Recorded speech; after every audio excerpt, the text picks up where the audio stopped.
আমাদের জাহান্নামে আসার প্রধানতম কারণ হলো, এক নাম্বার কারণ হলো ক্বালু লাম নাকু মিনাল মুসাল্লিন ওয়া লাম নাকু নুতঈমুল মিসকিন। আমরা দুটি গুণ আমাদের মাঝে। জাহান্নামীদেরকে প্রশ্ন করবে, ও আল্লাহর বান্দা, ও আল্লাহর বান্দি, এত আযাবের জায়গা, এত কষ্টের জায়গা, এইখানে তোমরা কেন এলে?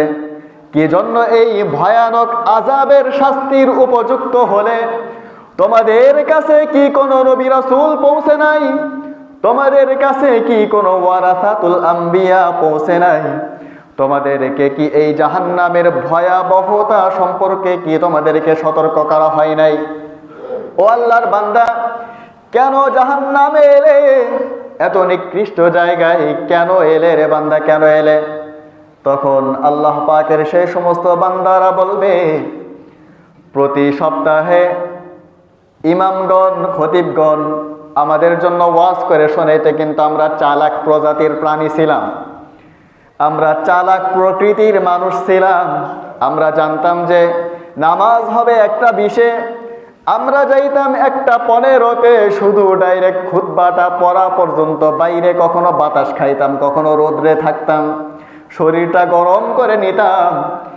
এই কথাগুলো আমরা অধিকাংশ সময় শুনতামই না, আর যখন শুনতাম তখন এগুলো মানতাম না।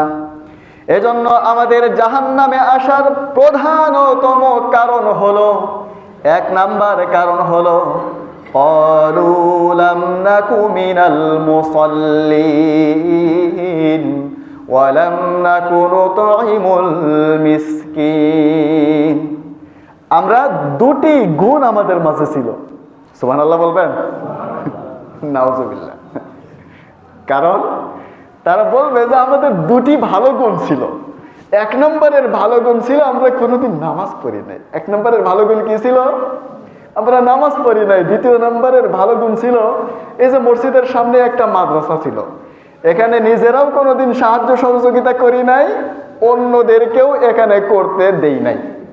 এরকম ভালো ভালো 2টা গুণের অধিকারী ছিলাম। এই গুণ সমূহের কারণে আল্লাহ সন্তুষ্ট হয়ে আমাদেরকে জাহান্নামে দিয়েছেন। সুবহানাল্লাহ বলবেন?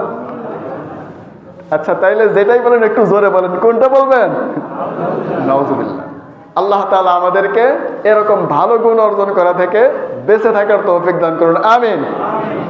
কি ভালো গুণ? 1 নম্বরের ভালো গুণ ছিল নামাজ পড়ে নাই। 2 নম্বরের ভালো গুণ কি? নিজেও দান করে নাই, অন্যকেও দান করতে উৎসাহিত করে নাই। ওয়ালাম নাকু নুতঈমুল মিসকিন, আমরা মিসকিনদেরকে কি করতাম না? খেতে দিতাম না। মিসকিনদেরকে খেতে দেওয়ার ব্যাপারে নিরুৎসাহিত করতাম, যার ফলে আল্লাহ তাআলা আজকে আমাদের উপর এই শাস্তি আরোপিত করেছেন।